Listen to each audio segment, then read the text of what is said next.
Hello everyone, I'm Leah Toms from the marketing team and I'd like to welcome you to today's webinar.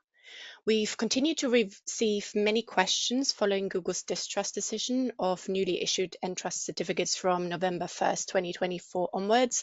And therefore we have Jason Sirocco, Senior Fellow, and Tim Callan, Chief Compliance Officer here today to explain what it means for you, next steps, and also answer any of your questions. As always, we're recording this presentation and we'll share it with you after the webinar. For any questions you may have, please use the question box in the panel. We'll try and answer as many questions as we can at the end. And with that, I'll pass you over into the capable hands of Jason and Tim. Thank you, Leah. How are you doing today, Jason? Hey, real good, Tim. So, for some of you who have been following this, there's been a lot of communication from Jason and me on our podcast and through other channels about this.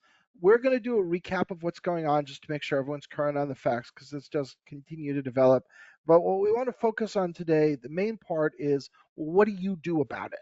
Okay, so the recap will be shorter. The what you do about it will be longer, as opposed to maybe some of the earlier communications you saw from us, which sort of would have been the opposite of that. So just so we're all on the same page, Chrome has announced its intent to distrust Entrust. And what this means is that all of the Entrust routes, there are 9 routes that are in the Chrome platform, will be distrusted. And we'll get into the details of how that's going to work. But there aren't really any exceptions to this. This is for public TLS certificates, because that's what Chrome uses. And it will be complete. It will cover every place that the Chrome Root Store is used. So Chrome browsers on everything except iOS, Chrome, and all Android phones, and all designated Chrome OS devices.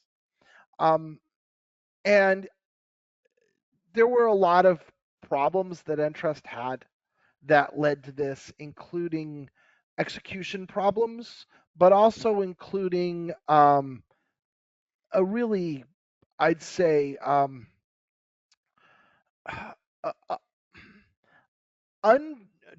untrust-inspiring interaction with the community about what they were doing, and a lack of progression and improvement.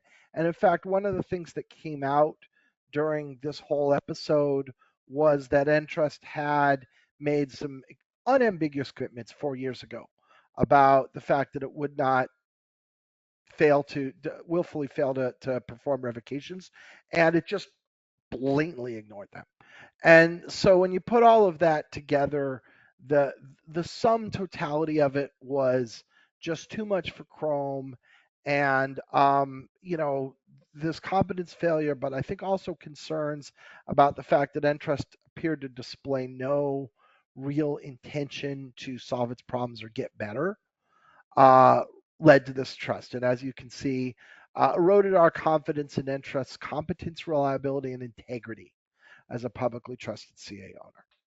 So what Google did as a response is they announced that they are going to do a distrust of Entrust. And the way this is being done is rather unusual. This is kind of the new school distrust. What'll happen is there's something called a signed certificate timestamp, which is an unspoofable timestamp. And the SCT will be used to determine whether or not an Entrust root TLS certificate is trusted.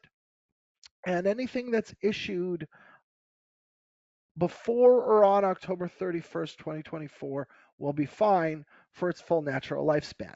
Anything that's issued starting November 1, 2024 will not be fine. And what that does is that gives subscribers who use Entrust an opportunity to transition. Now, this announcement was made a month ago.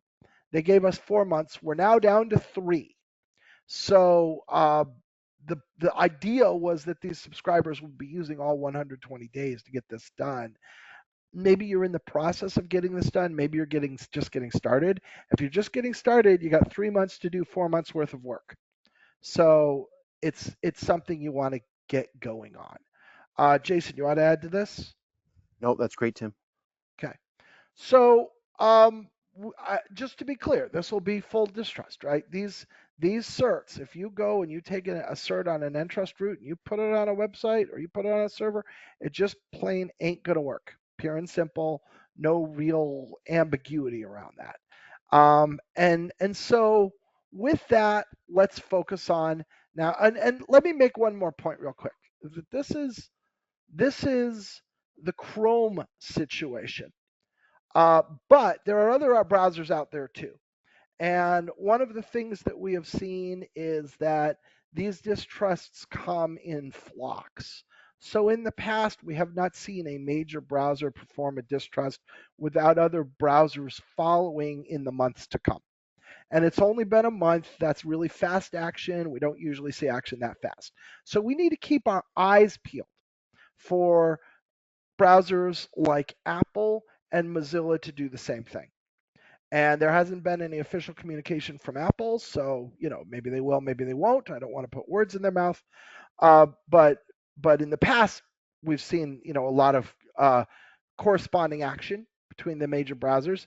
Mozilla has an active, they have a wiki page about Entrust's failures right now, and they have essentially what is an active discussion about whether or not Entrust should remain trusted. And that is the process Mozilla has always gone through before performing a distrust event. So that is a process that certainly can and in the past always has ended in a distrust event. So it's very possible that if we're having this conversation in 30 or 60 days, that these slides are radically different because we've also seen the distrust from Entrust or from Mozilla, and maybe we've also seen the distrust from Apple and maybe Microsoft, and they could have different terms around their distrust, and they could theoretically be stricter than this. So this is the best case scenario is that you just have your distrust through Google and your certs can live out their full lifespan. There is possible, it's possible that there will be a worse scenario than this coming as well, if that's clear. So what do you do now? So you know, we recommend three things, Jason. And the first of these is audit your certificates. So talk to me about this. Tim, in any security endeavor, you have to know where your crown jewels are. You have to know what you're protecting. And in this case, in the case of misissuance, in the case of certificate agility overall, you need to know what certificates you have out there. And in this case, it is if you are an Entrust customer who has certificates that are on any of the distrusted routes, and that is all of Entrust's public TLS routes, you need to be able to know where those are. You have to discover them. And that is a very critical and important step in everything else that we're about to talk about here. Absolutely, right. If you don't know what they are. And one point to make on this is for people who say, well, I'm not using Entrust, you don't know that you're not using Entrust, right? There's a Yeah. concept we call rogue certificates. You may be using Entrust without realizing it, and you may find out that you're not using them when something breaks. And so, getting that going, like really knowing what you have, discovering and understanding, or you might think you're an Entrust shop, but that doesn't mean you have located all of the certificates, and you could not be aware of some that are being renewed without your knowledge. And these things Yeah, happen. Yeah, yeah, Tim, I think it might be worth mentioning if you are in a specific department of an organization and you know that you're using the Entrust certificates that are affected by this event, uh, and you think to yourself, well, I know what certificates I'm using because I have them on a spreadsheet.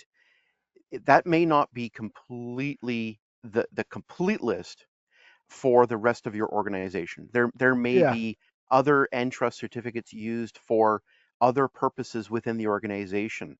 That there might be some in load balancers that are not in your handy dandy spreadsheet that you've been keeping for the last 15 years.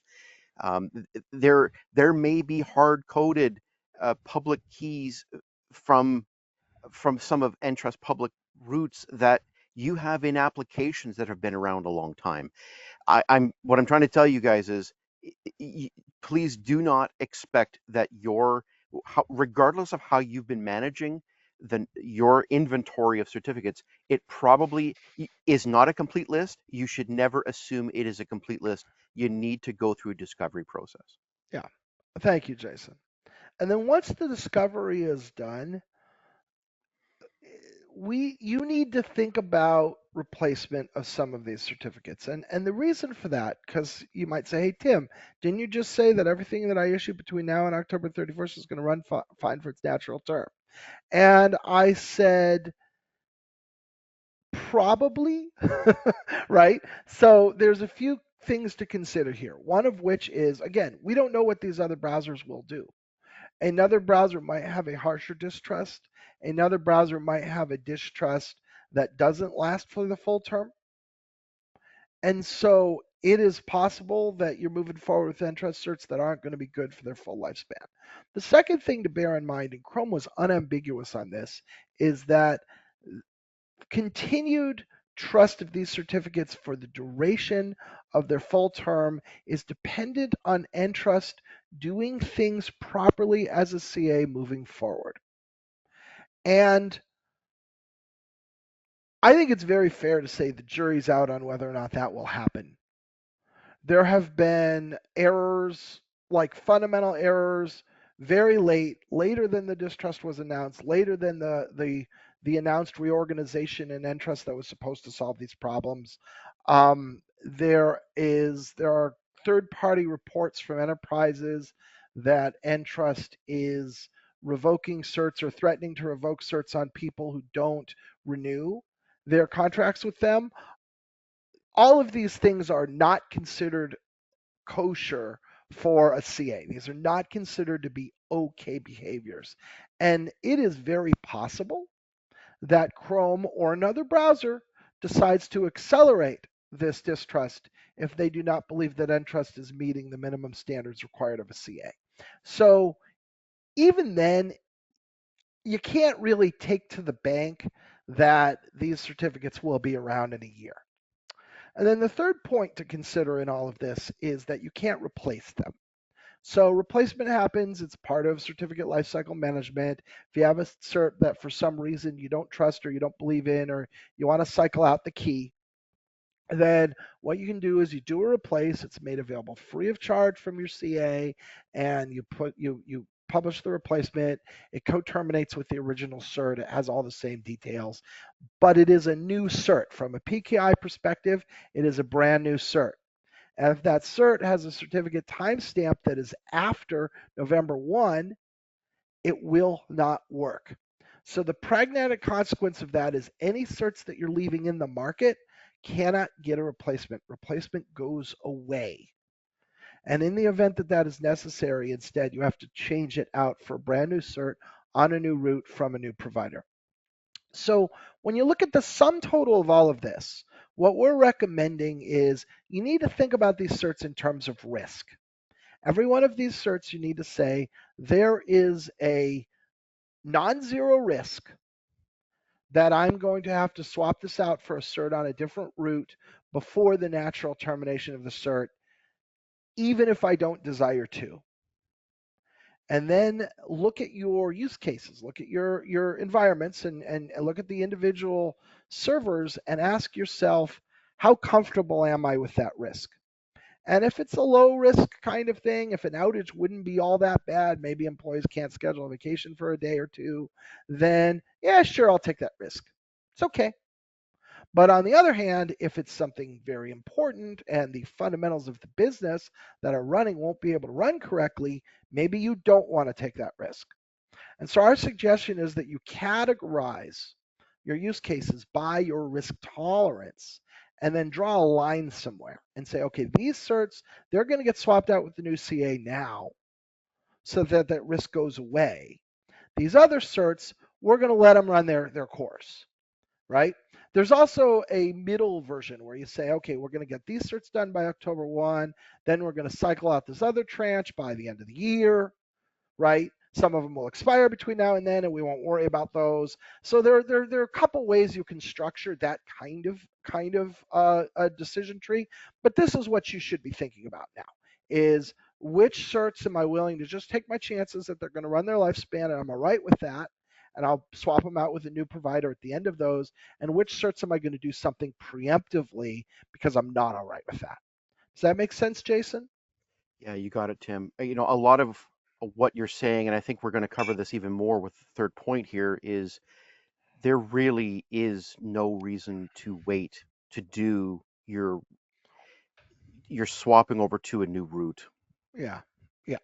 And then the third point basically is that this is just the beginning, right? We are in a world of continual certificate management. Certificates are right now things, and they all expire. They all have to be changed. And certificates, you can decide I don't want to use the certificate, or I don't trust the certificate, or I need the certificate to be different. And this is a decision that IT professionals make all the time. And so you don't want to think about your certs as set and forget. You want to think about your certs as something that are continually being monitored, managed, renewed, and kept current and kept secure and kept, hygienic from a PKI perspective. And that's something that you need to be doing for certs from Entrust and also certs from your new provider or new providers. And that just should be part of the normal course of your doing your business. Yes. So we got 90 days, plenty of time, right, Jason? Lots 90 of time. days, 90 days, in fact, in the perfect scenarios, 90 days might be sufficient. And, we all have to thank Google for Mhm. allowing that time. Otherwise, they could have Yeah, chosen to distrust these certificates much earlier. sure. And I really do think that they chose that amount of time knowing that it was going to take at least that long for a Yeah, lot of people to be able to deal with this. yeah, yeah. I agree with you. They gave us 4 months because we need 4 months, right? And we're down to three, which it's not too late. But if you're not moving on this, you gotta be moving on this project. Why? So first of all, just because this stuff takes a long time. So if you're selecting a new provider, these things take a process. You need to talk to providers, you need to get information from them. There may be multiple departments involved. There will be a legal team wants to look at the contracts. There will be a purchasing team wants to get themselves in the middle of the negotiation. You don't just pick something and go. So that requires some time. The other thing is, if you're going to do what we said, you're going to inventory your certs, you're going to figure out what you have, you're going to figure out what you need, you're going to choose which ones you're going to revoke and reissue from the new provider. All of that takes time, and all that stuff needs to be executed. And then the last thing is that I didn't write this very well, but the point I was trying to make here is that we continually run into, right? Because you and I deal with enterprises who have certs all the time, Jason, right? And one of the things that we continually run into is people think it's all going to work, and then it doesn't all work. You've got something that's pinned Yep. to a certain route or a certain certificate, and you don't know it. It's not documented. Nobody told you that. And you don't know that it was pinned because you've just been putting Entrust certs there and they've been working. And I have a couple, sort of illustrative points on this. The first one is just in conversations with enterprises who are now trying to deal with this, we are routinely hearing that they have certificates pinned. It is a common thing, even though we don't recommend it. We don't recommend it for exactly this reason. We continue to hear that has occurred, right? We also hear about systems with customized root stores. And if you switch to a provider and the roots aren't in your customized root store, you got to fix your root store. It's not going to work, right? So that's one of the things that we hear about, even though these are both very scary practices from the perspective of certificate agility and crypto agility. But the other case point I have on this is about 3 years ago, I think it was, Jason, our oldest root, our user trust root expired, Yes. and we communicated with our customers and said, "Hey, this route's expiring, And if you're using modern systems that do modern chaining, nothing will happen. It will use the modern cert and it'll be fine. But if you're depending on the legacy cert, you need to have an action plan because it's going away in whatever we said, 6 months. And what we heard pretty much from everybody was, oh, no, we're fine. Doesn't affect us. Doesn't matter. And at the time, a little naively, we trusted them and said, oh, good. I'm glad. And then stuff broke all over the place. And the lesson that I took away from that is that IT departments don't have a full handle on what's going on inside of their environments in terms of roots and trust. Yeah, And these your left people, hand, yeah, yeah, Tim, your left hand and right hand typically will not know what each other is doing with respect to these certificates. And I just have to mention, Tim, and by the way, Root Causes Podcast 113, I got to plug it because we do explain what good. certificate pinning in is and what hard coding of public keys is all about. It could be you have operations and R&D people who have done this, and you may never have any knowledge of this. It's not going to be in your Yeah, certificate management it's spreadsheet. not And documented.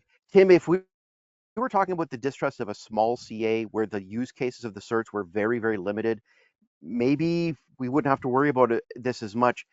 But for a long-standing, very established CA such as Entrust, I'm I am certain that Yeah. certificate pinning and hard coding is all over the place. So what we're recommending is you need to start using certs from the new provider well in advance of October 31st. Because what you need to do is you need to get these deployed. Like, I'm just making this up, but I could easily see something that says that after October 1, we're going to issue no more Entrust certs. They will all come from the new provider. And then in the course of the normal cycling of the certs, right, 8% of your certs, if they're spread evenly over the course of the year, will get cycled out. And that gives you an opportunity to discover these kinds of problems. You might even go a step further. You might isolate every environment and say, I'm going to swap out at least one cert in all of these.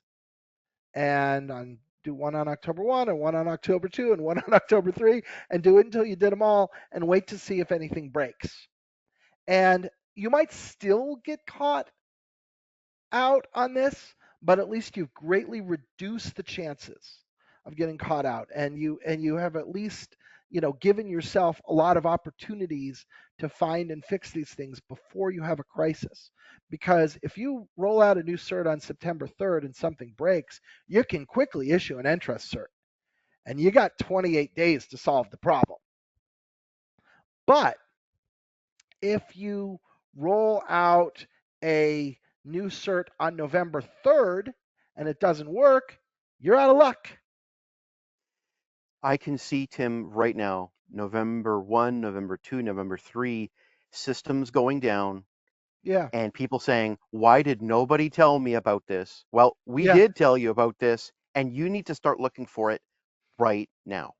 Yeah, you and I talk about this on the podcast, right? Whenever there's a root expiration coming up, we always mark our calendars and we say, watch in the days to follow, because you will watch stuff crash. And I think the same is true here. Watch in the days to follow. November will be a time when we're going to watch systems going down. And the reason is going to be exactly this. So don't let that be you, right? You have a chance to act now, and that won't happen. So these are some of the reasons I think to go early. There's some other important considerations just that's as part of this whole mix that we really want to that people aren't necessarily thinking of as they do. The first one, we talked about this, right? You will not be able to replace. Replacement goes away. And any cert that will need to be replaced instead will be a cert in which you'll need to have a new cert from a new provider. And that needs to be built into your workflow, right? You need to understand replacement happens. And in the case of any Entrust certs I decided to live with after October 31st, replacement isn't going to happen. And I'm going to And have can to I, have a different plan instead. Go ahead, Jay. yeah, sorry, Tim. I just wanted to add a little bit of extra ideas into this point number one because it's a very important one. You will have to get a certificate from a different route, period. Yes. And that also means that if you are utilizing an OV or EV certificate, you are in need of revalidation because it is changing the route. Yes. And so therefore, this point number one is Mhm. there's a lot more than just one bullet point here. There's a Right. lot to think about. And Jay, if I can build on that, not only OV and EV, because you might be able to reuse your organization validation from other certs that you already issued from this provider, but DCV reuse will not occur. Right. So even if I got my organization validated from my new provider, it does not mean that I validated domain control for every single domain. So if I have thousands of domains, which isn't a very high number, or tens of thousands of domains, or hundreds of thousands of domains, which companies do, organizations do, and I'm not going to go DCV 5,000 domains prior to October 31st. And so if I have a cert and I think it's going to expire in June of 2025, and I have to do a replacement, and I haven't done DCV on that domain, that has to occur before the cert can be issued. Yes. So replacement is there's risk with it. That's the point I was trying to make. And by the way, folks, we could have an entire webinar just on the reasons why you want a new DCV, you want revalidation, you want all these things, because from a security standpoint, if those things were not forced by you changing the route, my goodness, the security implications are just bad. Again, Yeah. we could talk on that for a long time. So we're not talking about these things are imposed on you just because we want the world to be hard. It's just these kinds of events, Right. these kinds of the pain of doing things like this, it is necessary. And this all points back to what Tim has been telling you. There is no reason at all to be waiting until October 31st to be making your changeovers. Yeah. So right. So I mean, the biggest takeaway from here is, like, if you're acting, continue acting with with alacrity. If you are not acting, you need to, like, leave this webinar and start. Like don't There's wait no until time to waste. tomorrow. Yeah. So the second point here, again, these are just some sort of sundry things that need to be covered. Is delayed re- I'm just going to say this. Delayed revocation is not in your future.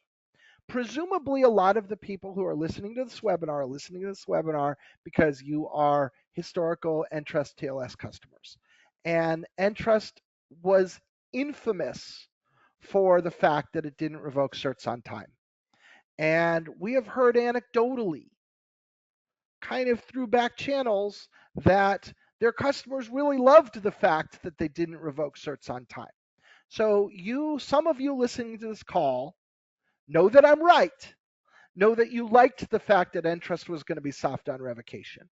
I'm letting you know, no matter where you go for your certs, those days are over. The Entrust distrust, more than anything else, owes itself to the company's willful negligence of its obligation to revoke certificates. No CA that you're going to sign up for is going to be stupid enough to do that for you. So delayed revocation is not in your future, no matter where you go. You need to wrap your head around that. You need to have an action plan to deal with that. If certs are misissued, certs are revoked. If your systems go down, your systems go down. And you need to be able to deal with it. See, that's mean, Tim. That's stern dad, Tim. Number 3, therefore, you do have lots of great options for automation. There are wonderful CLM packages out there, many of them from multiple providers. Sectigo has one. There are other people who have them. Acme is a very broadly supported API. There is a very good chance that your end systems will allow you to use Acme to install certs directly all the way onto them without ever requiring human touch. There are other APIs. There are proprietary APIs. There are things like SCEP and S. There are agents that you can deploy that will do this for you. There are many options for automation. And any enterprise that isn't using any of these options, seeing what's happened with Entrust, knowing what's going on, knowing that 90-day certificates are coming, knowing that post-quantum cryptography is coming, any organization that doesn't automate its certs is just playing Russian roulette. And do you really want to do that? Tim, no, you don't. Right?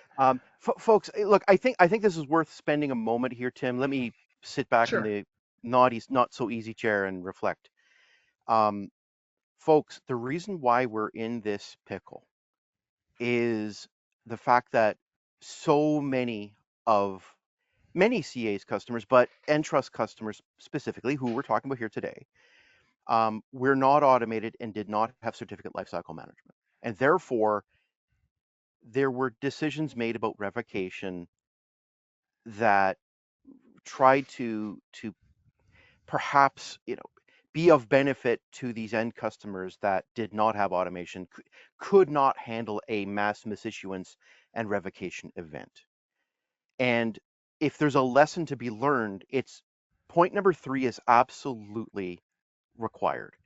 And Tim, I really do have to add that the CLM part of this bullet point here is absolutely not mutually exclusive from other APIs. And Acme, really Yes. good Sorry, CLMs to be will clear. have all 3 of these things, and be able to allow you to handle the next large misissuance and revocation event.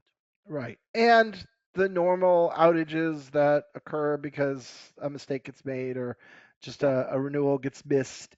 And the new shortening certificate life cycle world where doing it by hand is just going to become increasingly hard. So for all of those reasons, absolutely. Like at this late date, it's intellectually dishonest to pretend that you didn't understand that lacking certificate automation was a grave risk to your business continuity,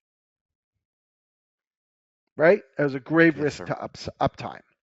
And like if you tell yourself that, you're just not telling yourself the truth. Folks, times have changed, and Tim and I have on our podcast talked about uh, the potential for maximum 90-day certificates coming up. We've talked about that at length because everybody listening to this podcast needs to know about it. Yeah. These are some of these bullet points, like bullet point number 3, are literally the same bullet points we would put for the 90-day events. Yeah, absolutely, 100%. Or for PQC. So the last thing that I threw on this list, and I could have put 90-day readiness here too, and I probably should have. 90-day readiness and PQC readiness, which is um, as you're thinking about going to a provider who is an Entrust, these are 2 important boxes to tick. I think feel like you're going to a provider that is going to give you the support you need when we move to 90-day certificates. And this is things like automation options. And this is things like being able to handle the volume. And along the same lines, post-quantum cryptography is coming. It's not probably going to be as soon as 90 days, but it's not going to be that far off. And when post-quantum cryptography goes, there's going to be a whole new set of requirements. You're going to be able to deal with the new PQC algorithms. You're going to have to deal with a whole new certificate morphology. You're probably going to have to deal with hybrid scenarios. And all of that stuff is going to require a CA that's current. And they know what they're doing. And it's not too early now to ask about that and test that CA's knowledge and that CA's currency with post quantum cryptography so that you feel like you're getting in bed with somebody who's future proofed so you don't have to go through the same exercise again a year and a half from now.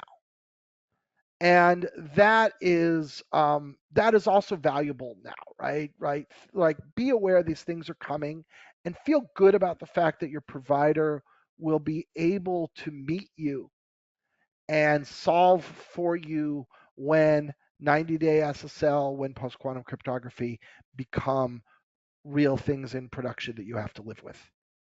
You never have to feel the pain of this again. If you were not already using certificate lifecycle management and automation, these kinds of misissuance and revocation events will occur in the future. perhaps from most or all CAs, you should just assume it. But that means you need to be prepared for it. And Tim's preparedness statements about 90-day and post quantum, look, there's plenty coming in the future. Get ready for it. Yeah. Certificate agility is what got us here into this problem. The Yep. lack of certificate agility, you can no longer live that way, folks. Yeah. Please use this opportunity to change. Yeah, so if we boil this down to two things, and I probably could have made this a better slide, but forgive me for that. If we boil it down to two things, the first one is going to be what you just said. Ensure certificate agility. Like if you're not ensuring certificate agility at this point, and that comes through automation, then just you're you're not even playing with fire. You're sticking your finger in a light socket, right? And it's going to hurt a lot. So don't. And then the second thing connected to this is, think about, since you have to go through the process of changing providers, try to wind up with providers that you feel are future proofed for these other major things that are coming. And the two obvious ones are 90-day certs and PQC and general crypto agility, because that's never going to go away. So, should we give them some action items? So Let's do it. this is current as of now. There's nothing here that says July, because I mean the July one would be hop to it, right? Yeah. So in order, what am I doing and when am I doing it? First thing is inventory your certificates. So you want to think about the existing sources that you have, the stuff you know about, like Jason said, the spreadsheet. So by all means, look at the spreadsheet or go into your Entrust console and get a report and print a report. So that's source one. But source two is certificate discovery. Get a certificate discovery tool. They exist. Use a certificate discovery tool to find certificates that may not be sitting in your spreadsheet or may not be coming out from your console report or sitting in your dashboard. And I will be deeply surprised, anyone on this call who does this, if you don't find certs you don't know about. We always hear about people finding certificates they didn't know about. So that's point number one. Do that right away. Get off the call and do that this afternoon, or at least the existing sources. Then you need to categorize them. And like I said, at minimum, you're going to have two categories, which is things that you're not prepared to live with after November 1, that you're just going to replace now because you can't accept the risk. And then you'll have at least one other tranche, right? You might have a second tranche, which is let them run their life cycle and deal with it. They come up. Or you might have multiple tranches, like I said, or just making it up.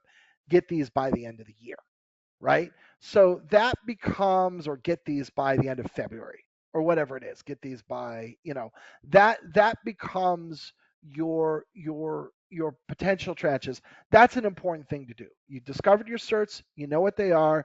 You need to group them into those that require action and when that action is required versus those that you'll just let them ride and take the chance that maybe you have to deal with them later.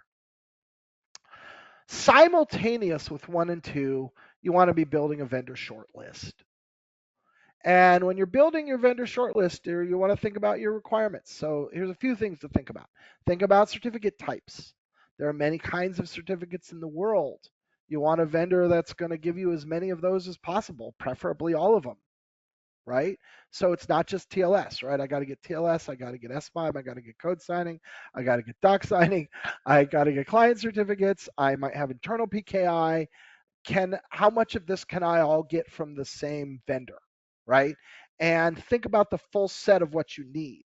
And this isn't important just because it's convenient. It's also important because there is unclarity about other types of public Entrust certs. We know that Gmail is considering the distrust of Entrust SBIM certs. We know that Mozilla is considering the distrust of Entrust SBIM certs. Tim, can I pause you right there? Yeah. Yes. This just in, literally, Okay. as we're doing this webinar, Yes. I do believe that Mozilla has just announced their distrust of Entrust. Wow. So I'm going to pause the slide deck, and if you want to tell us what you're seeing, Jay, That's amazing. Tell us right now. We're all hearing about this in real time. Right. So, esteemed colleague Nick France, who you've heard on these webinars in the past, Yeah. has basically just sent out a note saying that Mozilla's distrust of Entrust has occurred and their distrust date will be 1 month after. Okay. And there are some other implications as well that before I speak about them here on this webinar, I would like to get the facts straight first, but it looks like there could be some other implications as well. So that's That's fair. very hot off the press. That is, wow, that's incredible. Okay, so, I told you Mozilla would probably distrust, and it looks like I was right. So everybody should believe everything I ever say from now on forever, right, Jay? Yes, Yes, absolutely. They never questioned Tim. absolutely. Never questioned me. So, wow, that's huge. That's important. This is what we expected. And this is about the timing we expected. We just didn't expect it to happen during our webinar. So that's pretty crazy. And you might not know off the top of your head, Jay, and if so, that's okay. Does that extend to SMIME? Do we know? I do not know. That Okay, is facts that okay. It may or may not. Yeah, yeah. I get it. It's happening right now. It may or may not, but that's hugely important. That's amazing. So that's part of what you need to think about. And I was going to say code signing. Microsoft might distrust code signing. So you need to think about the full suite of certificates you're going to want to get from that provider. And also you need to think about what your options are for CLM and automation in general. You can't going with a cert provider that isn't going to be consistent with your ELM strategy is just stupid. Just don't do it. Right? You need to consider the two things together, and you need to have an integrated CA CLM strategy, whether or not they're the same provider, where you're confident it's all going to work seamlessly and perfectly. If you don't do that, then shame on you, because this is the time to get it right. Then you need to be engaging these vendors. You need to understand what services do they offer, how are they packaged, how can you buy, what's the pricing, what's the business relationship going to be. You need to establish that business relationship, go through the contract process and all of that stuff. And if you're not engaging vendors in August, and I don't mean the last day of August, then you are very much behind the 8 ball. Then when September rolls around, you need to be bringing things to a close. Finalize those new vendor relationships. You have the purchasing department involved. You have the legal department involved. You're doing the red lines. You're doing that stuff in September. Can't be October. October is too late because you're going to be deploying new certificates. You're going to be dealing with that problem in September. In September, your first certificates from the new provider should be deployed because you need to give yourself time. If there's a problem, you put something on the roadmap, you run through a sprint, you get it fixed. You need time. Otherwise, it's an emergency or there's an outage. So before October 1, you should be using at least some certificates from the new provider. And you fix those bugs. And then you have October for a full deployment of all pre-distrust certificates. If you go back to the tranches that we mentioned in the second line in August, where you categorize the pre-distrust certs need to all be done in the month of October, or they're not pre-distrust. And this is what your timeline looks like. And it's not a relaxed timeline. It's a go, go, go timeline. It's a doable timeline, but I don't think it's a doable timeline if you then proceed to go sit in a lawn chair for the next 30 days. Yeah, don't do that. Please Right, Jay? don't.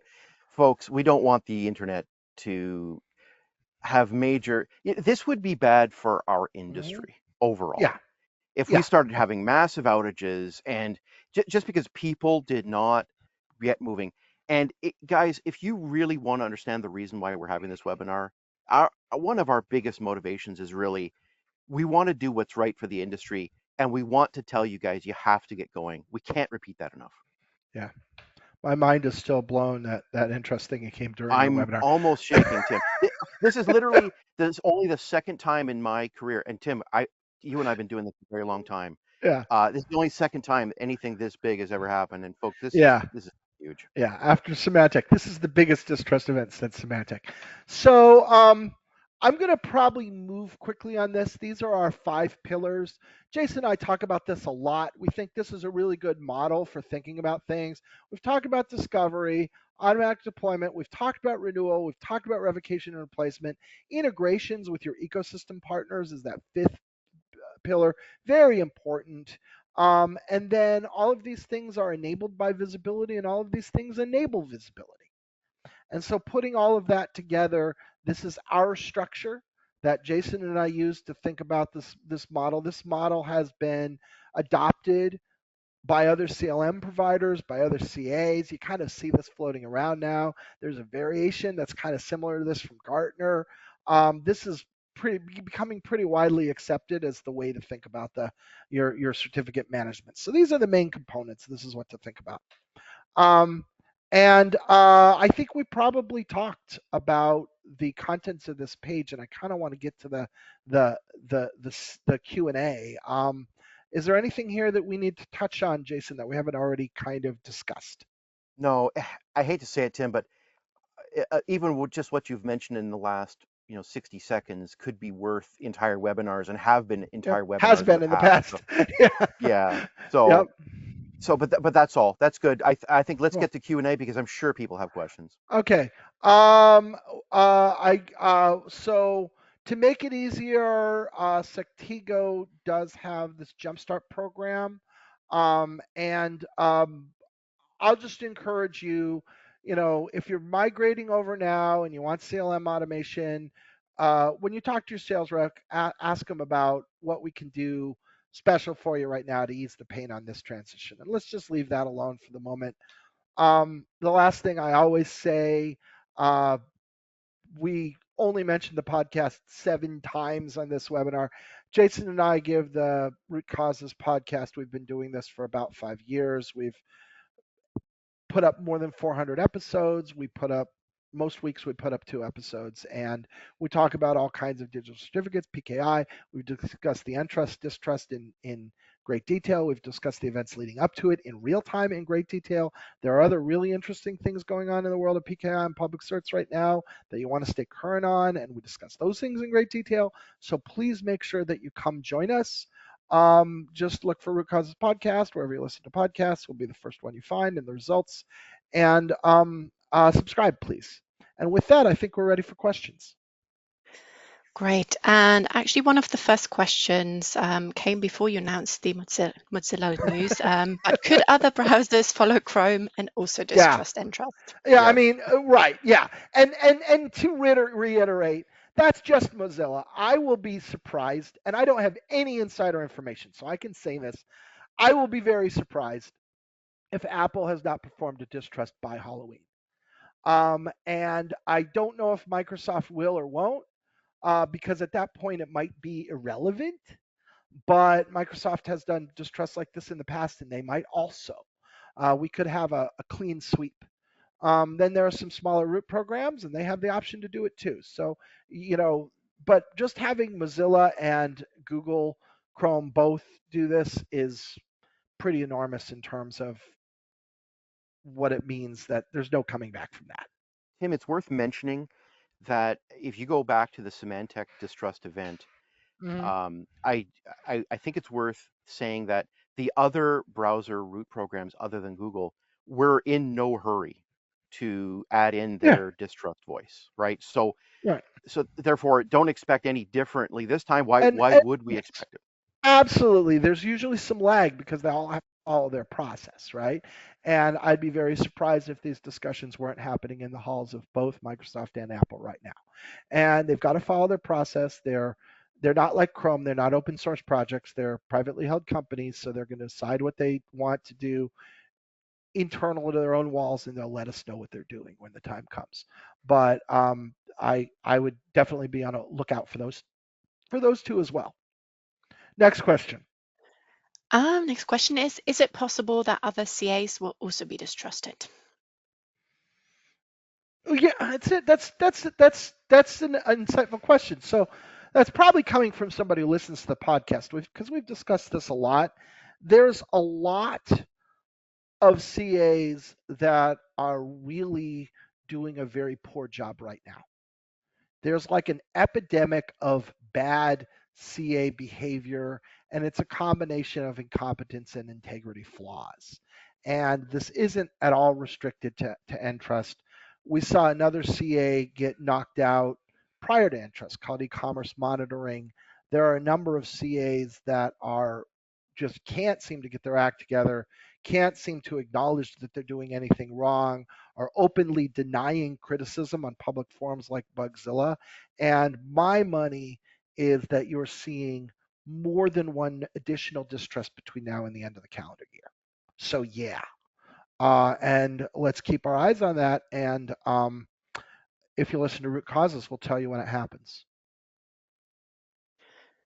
Great. Another question that came in was, how likely is it that Entrust makes the required changes and becomes trusted again? What do you think, Jay? You want look, guys. This is perhaps the wrong place for I'm a going with personal 0. opinion. Yeah, look, I'm going to go with you, but here I'll give you the color to that.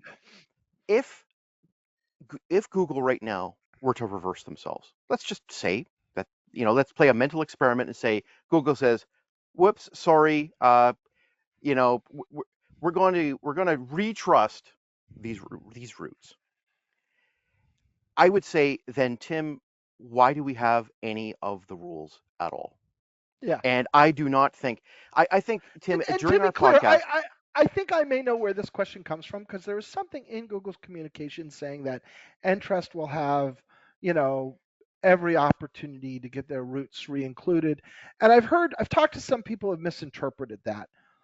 The point behind that communication was to say that Entrust is not going to be barred from following the process that any other company in the world could right, follow to get routes included. Anybody, any tech provider could decide that they want to have public routes. And we've seen tech providers do that. That's what Amazon did. That's what Google Trust Services did. That's what Microsoft did, right? These were existing tech providers who decided they wanted to become CAs, right? We saw Fastly do this. So let's say tomorrow I'm going to make somebody up. Let's say Cloudflare decides they wanted to be a public CA. They can follow a process and become a public CA. I'm not saying Cloudflare will. It's just a credible example, right? And so if Entrust decides to do that, they will be allowed to follow the process that anyone else will be allowed to follow. That said, following the process does not guarantee inclusion. Concerns about the CA's ability to operate, the prospective CA's ability to operate correctly or integrity have prevented inclusion in the past. And they would have to join the queue. They'd go to the back of the queue. Other people would be dealt with first. They'd be dealt with when they got there. And when such a thing happened, there would be hard questions that would be asked, which would be things like, why should we believe that it's different now? And just a promise, oh, it's different, we're going to try harder, is not going to make it. Because that's what they did in 2020. And that was brought forward in 2024 that, look, you promised 4 years ago that you weren't going to do any of these things that you're doing. So how do we believe your promises now? And there was never really a good answer to that. So yes, it is possible within how these programs work. But now also remember, this just got harder because now there's two programs. You got to get over the bar for Google, but you also got to get over the bar for Mozilla. And if they get distrusted by Apple sometime in the next 60 days, then you got to get over the bar for all three. So it's possible, but you do not want, like, if someone's giving you even odds, you want to bet no because you're almost surely going to win. Tim. Yeah, and thank you so much for that. Yeah, where I was going with it was some of the customer misinterpretation that you could just sit, do nothing, and wait for the distrusted routes to become God, no. retrusted. Oh, no. We're talking years And from now. yeah, Yeah. exactly. So the folks, this is, I'm going to repeat, the whole point of this webinar was, you have to move. Don't sit and Yeah. wait. Yeah. Those routes are gone. All right. Yes. Great. Then we have a question. What's the easiest way to do a comprehensive certificate discovery? You need a third-party tool. So it's what we said. First of all, get what you know about. Collect what you know about. Anybody who's maintaining a spreadsheet or anybody who has a dashboard or a report, get that. But the only way to be comprehensive, and even then, what's your definition of comprehensive? But to be as most comprehensive as you can, you really want a third-party tool that does this with software that's designed to do this. Sectigo has such a tool. We're not the only people who do. You need one of them. Okay, great. Right, Jay? Oh, Yes. sorry. Okay. Oh, go ahead. The next question is, as a Sectigo CA customer who has no Entrust certificates, are there any actions that I should take? Be sure you don't have any Entrust certificates. Look for those That's rogue the answer. certificates. That's the answer right there. Do a certificate discovery exercise and really be confident. That's my first suggestion. Other than that, like, you know, automate everything, right? If you're not automated, get automated because you're going to be glad you are. Use Acme, right? We've got Acme as an option. Use it. Yeah, if you are a Sectigo customer and you are utilizing Sectigo Certificate Manager, our flagship product, please utilize the discovery capabilities of that product in order to be able to discover everything you have on a regular basis, and that Yeah. will do And, exactly what Tim just and said. do it Make sure you have anyway. none. Yeah. Do it Even anyway. if there are rogue certificates from other CAs, those things are still going to expire and ruin your day. Bring them under management anyway. Your life will be better. An expired certificate brings down your systems regardless of whose certificate it is. So do that no matter what. It's great that you availed yourselves of those tools. Now just make sure you use them. Great. Then another question is, would we want to comment on the latest DigiCert issue? Oh, this is complicated. I'll give the real capsule summary for us, but we do not have time to do this justice. So um, DigiCert had a DCV error that was reported to them. By DigiCert's account, it affected 87,000 certificates. Those were supposed to be revoked within 24 hours. From what I can tell, none of them was. So DigiCert now has a delayed revocation event that they're dealing with as well. It's further complicated by the fact that one of DigiCert's subscribers has used a court injunction to prevent them from revoking the mandatorily revoked certificates. This has never occurred before in my experience, and this cannot be allowed to stand because it could completely destroy the integrity of the web PKI. And it's just a really complex thing that's going on right now. However, a good takeaway for the listeners here, in addition to listen to the podcast and we'll tell you all about it, is um, think about your own DigiCert certificates because some of them might be being revoked sometime in the next 5 days. And if they are, you're going to need to be prepared. So you need to look for communications from DigiCert. You need to look at your own DigiCert certs. You need to figure out if you're affected, and if so, these things are going to come. And the week it doesn't care about the weekend. The calendar's the calendar. So get on this and figure out if you have certs that need to be replaced. Great. And I think we've actually gone through all questions. Great. Thank you everyone for your time, and thanks Jason and Tim. If you have any more questions, do get in touch with us. If you like this webinar, keep an eye on our website where we announce upcoming webinars. But for now, thank you and have a good rest of your day. Thank you. Bye-bye.